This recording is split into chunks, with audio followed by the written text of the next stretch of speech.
Hello and welcome to South Asia Chat, a podcast brought to you by the Institute of South Asian Studies at the National University of Singapore. I'm your host, Ramita Iyer, a research analyst at the Institute. In this episode, we're looking at renewable energy in India. A report released earlier this year noted record levels of investment in India's renewable energy sector, with a total of $14.5 billion invested in the 2021-2022 financial year. Now, this is up by 125% compared with financial year 2020-2021 and 72% higher than the pre-pandemic levels of the 2019-2020 financial year. At ISAS, issues of energy and sustainability are at the core of the research work that we undertake, and I'm pleased to be joined by Ms Disha Agarwal, Senior Program Lead at the Council on Energy, Environment and Water based in New Delhi, to discuss the state of renewables and the future of this sector in India. Disha, welcome to South Asia Chat. Thank you so much. It's my pleasure to be here. So let's start off by contextualizing our discussion. How much of India's energy is renewable, and what is the country's total potential in this area? As we all know, India is the third largest energy consuming country in the world. And today, India's installed renewable energy capacity stands at more than 118 gigawatts. This is, of course, excluding large hydro. This 118 gigawatt is around 29% of the country's total capacity, which, when we include large hydro, becomes more than 40%. The installed renewable energy capacity has increased massively over the last 5 years, and 60 gigawatts in September 2017, 5 years ago, today we are standing here more than 115 gigawatts. It's almost doubled in the last 5 years. And the solar energy capacity has increased massively by almost 4 times in these 5 years, and today stands close to 61 gigawatts. When it comes to primary energy demand, renewables formed about 3 to 4% of the total basket in the year 2020. And today, over 80% of India's total energy needs are met by coal, oil, and solid biomass. This is because coal has underscored the expansion of electricity generation, industry, and remains the single largest fuel in our energy mix. Oil consumption and oil imports have grown rapidly on account of increasing ownership of vehicles and road transportation. Biomass, of course, primarily fuel wood, although it makes up for a declining share in our energy mix, it is still widely used as a cooking fuel.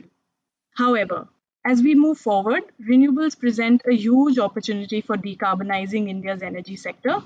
And I would like to consider these opportunities as the potential that must be tapped to decarbonize and transform India's economy. Based on estimates of a study conducted by the Council on Energy, Environment and Water, the solar-based electricity generation capacity must increase to 1,689 gigawatts by 2050, which will increase to more than 5,000 gigawatts by 2070.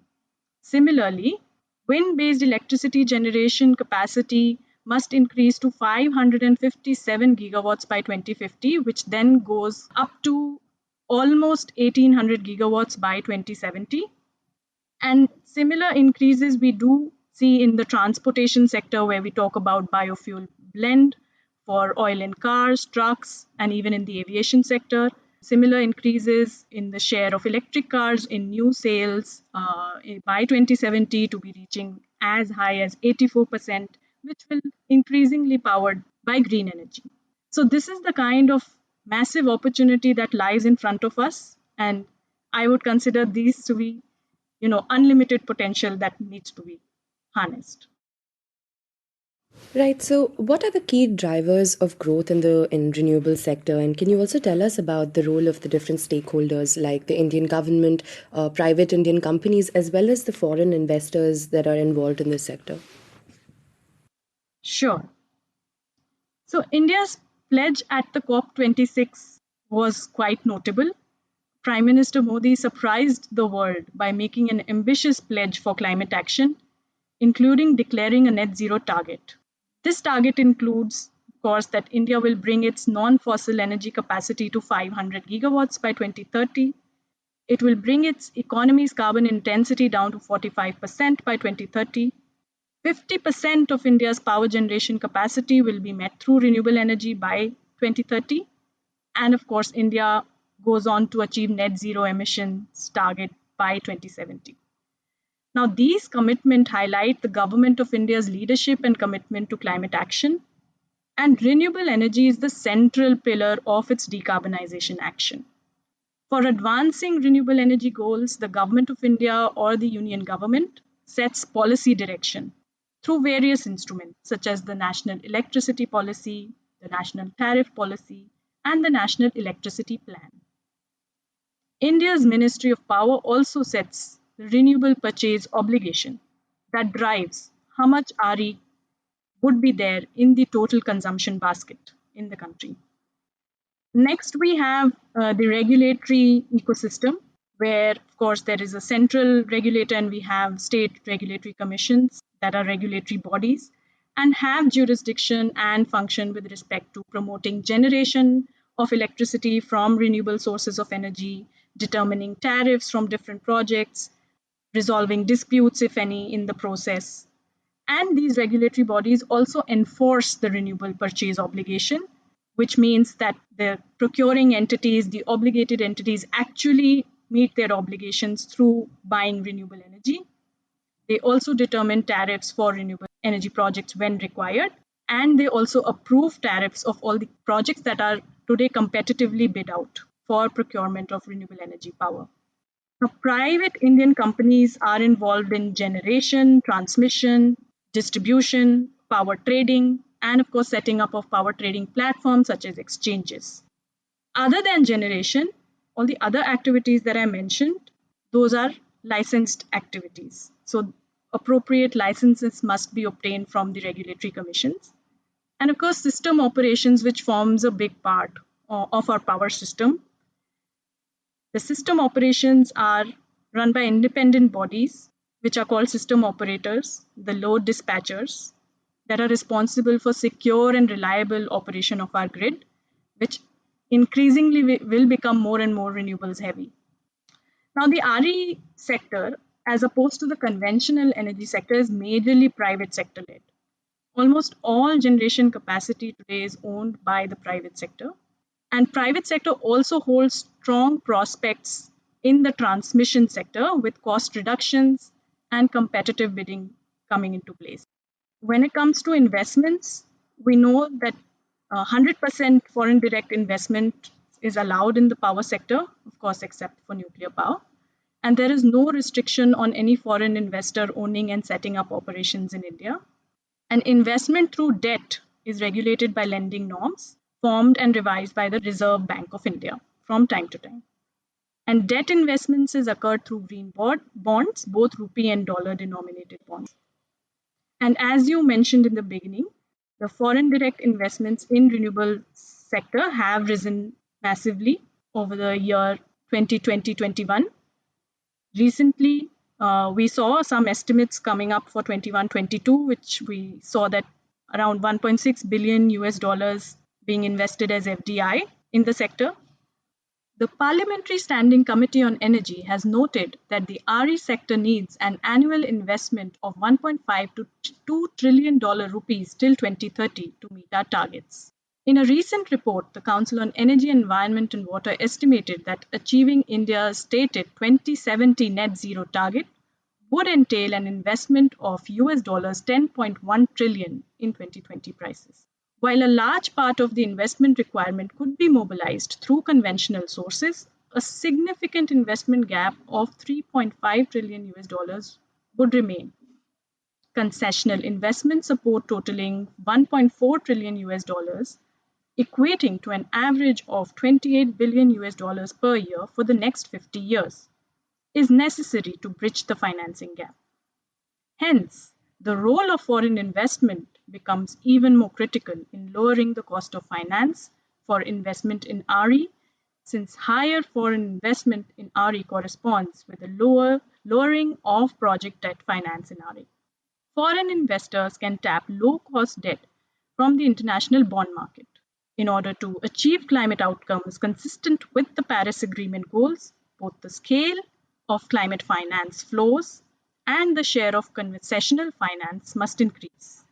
And accelerating investments across RE sectors and end use applications requires interventions that will reduce risk perceptions and improve the bankability of these investment opportunities, particularly those relating to distributed energy generation. Focusing a bit more on climate action, which you mentioned, how do you see the adopting of renewable energy in helping reduce the country's total carbon emission and also in addressing some serious concerns such as those related to climate change? As you know, India is the third largest emitter of carbon dioxide globally.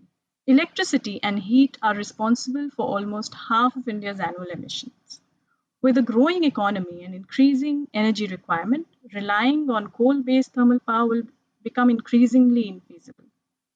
Renewable energy, coupled with sustainable production of renewable technologies, will help provide clean power to replace coal based power. Further, the coal supply chain, extraction, processing, transport also has significant carbon footprint. Natural gas, while cleaner, has similar impacts. By adding more solar, wind, nuclear power to our generation mix, we can eliminate these sources of emissions and the associated environmental impacts of land degradation, water contamination, loss of biodiversity, among others. The effects of climate change can be felt across India in form of heat waves, erratic and heavy rainfall, water stress, landslides, and floods. Again, according to a CEW report in 2021, India is estimated to have suffered losses of almost $80 billion due to extreme climate events over the last 2 decades. Adopting renewable energy can be one of the first steps in adapting to climate change, in building resilient systems for the future. Renewable energy systems combined with storage can provide reliable source of energy for communities without continuous power supply from the grid. This can also be useful in times of crisis as these systems can operate on a standalone basis without the requirement for grid connectivity. Further, reduction of emissions from the energy sector will have compounding benefits with respect to public health and climate change. And of course, large scale renewables in the grid will reduce the emissions intensity and bring down the emissions from the power sector, which constitutes the largest share in emissions today. So, one of the flagship initiatives of the present government has been the Smart Cities mission, which was launched in 2015 to increase solar power generation capacity in urban areas. What is the status of the program now, and can the benefits generated by the mission also be translated to rural areas and the rural economy? The Smart Cities mission of India recognizes the increasing urbanization trend in the country and the requirement for sustainable and efficient cities that are well designed and well managed, improved quality of life, and are ready for future. The interventions in the cities range from clean water, clean air, efficient waste management, intelligent traffic systems, affordable housing, resilient infrastructure, safety of citizens, reliable and clean energy supply, and sufficient spaces for environmental and biodiversity protection. Now, under these missions, tenders have been issued for more than 6,000 projects across cities. These projects are worth close to 1900 billion rupees. Of these, almost 47% of projects, which are little over 500 billion rupees, have been completed according to stocktake reports. Delhi and Nagaland, which are two cities, Delhi, of course, being the capital region in the country, in both these cities have completed 70% of their projects, with 7 states finishing about 50 to 60% of their projects. In Rajasthan, in Gujarat, Karnataka, Madhya Pradesh, Goa, Tripura, and Andhra Pradesh.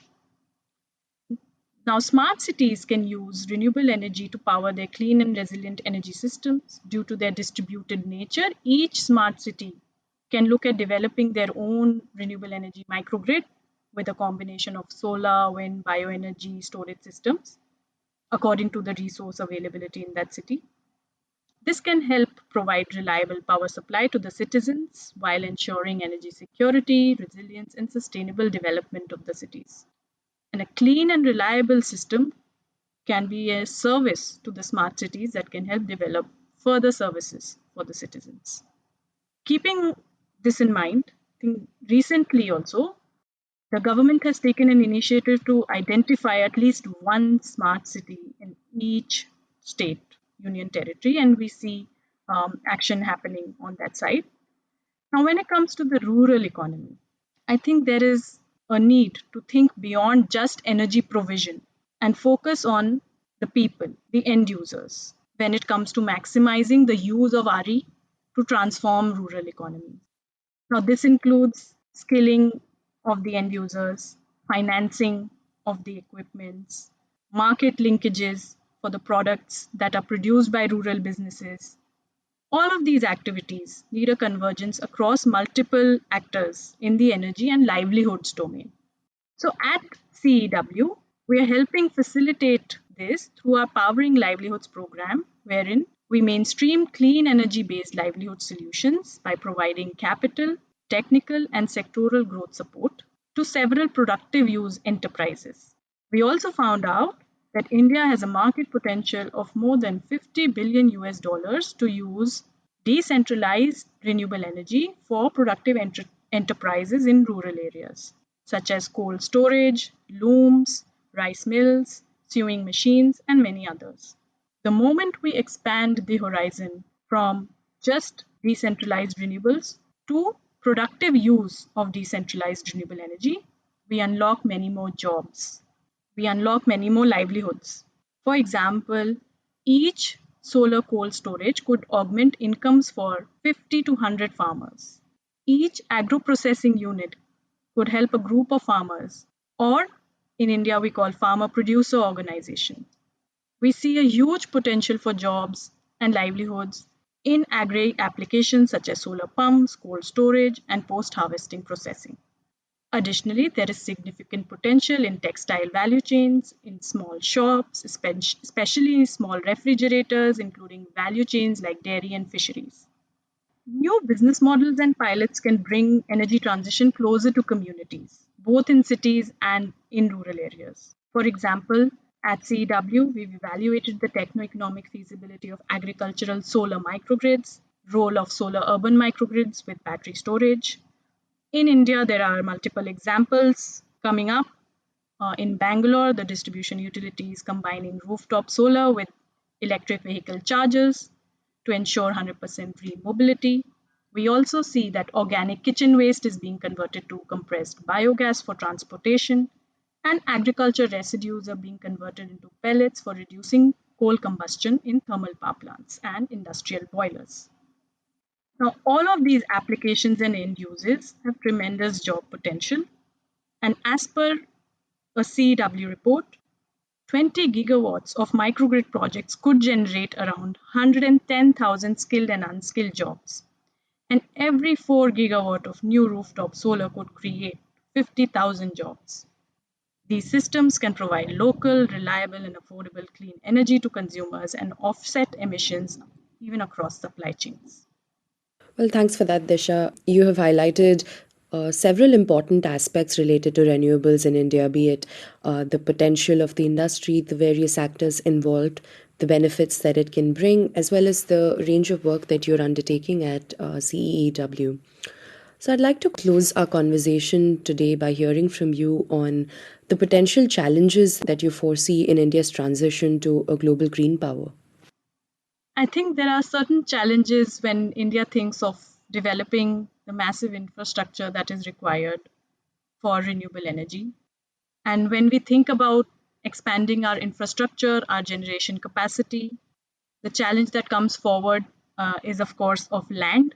So, land availability and procurement continues to be bottlenecks when different states in India, which are rich in renewable energy resources, they think of expanding their deployment. The Ministry of New and Renewable Energy, they came up with a solar park scheme under which the target was to build 50 solar parks with 40,000 megawatts of capacity by 2022. Now we've seen a little over 8,000 megawatts of capacity being commissioned up to March 2021. And land problem becomes more pronounced with wind sector where wind resources are more concentrated. Land is also required for construction of power plants and for construction of transmission networks, which of course requires developers to operate or to obtain right of way permission from different landowners. Now, these projects are in far flung locations, and land acquisition is a challenge across industries and sectors in India, not just for renewables.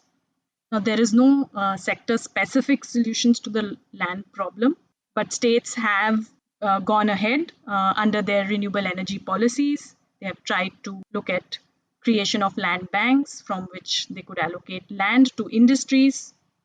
They have also come up and given certain exemptions on land taxes. And also, some of the richest renewable energy states in the country, they have taken steps to develop massive solar parks or renewable energy parks, one of which under construction, a massive 30 gigawatt park in the state of Gujarat. Now, state governments need to support land acquisition processes while ensuring fair rehabilitation and compensation to the people residing in the vicinity of these projects. The social and environmental impact assessment processes need to be stringent so that we don't jeopardize our plans and targets for achieving renewable energy capacities. The cost of land acquisition must be factored in project costs, and disputes to land acquisition, which are growing, they must be solved to ensure that the social, cultural, and environmental aspects of the lives of the people are weighed against the benefits sought to be achieved from these RE projects.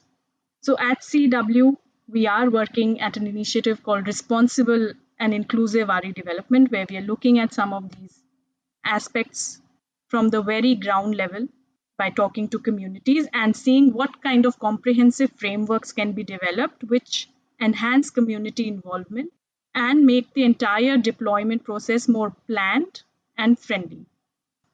A lot of forward thinking would be required from the regulators. So, as we move to a system which is more and more dominated by renewables, regulatory ecosystem needs to be strengthened. A lot of infrastructure that will be required needs to be assessed in a forward-looking manner with proactive planning. Regulatory processes need to be followed to approve the costs of infrastructure.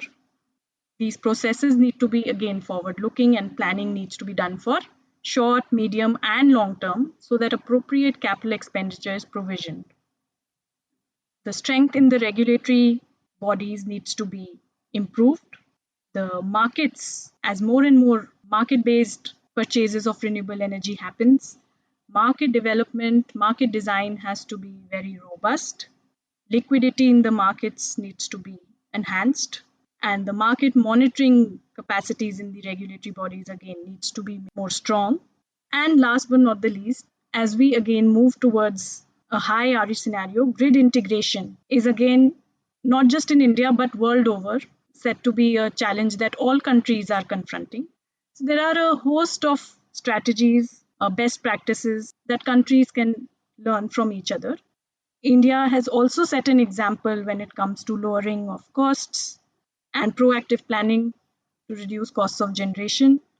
Also, moving forward towards building the energy storage capacity through centralized tenders, coming up with energy storage obligation to ease grid integration and in future avoid curtailment of renewable power, and also using markets again in future to ensure seamless exchange and trade of renewable power between different regions and states in the country. So all in all, I think renewable energy is the central pillar of India's decarbonization strategy. It will remain the central pillar. And I think India is all set and poised to become a renewable energy powerhouse by 2030. Thanks so much, Disha, for being on the podcast.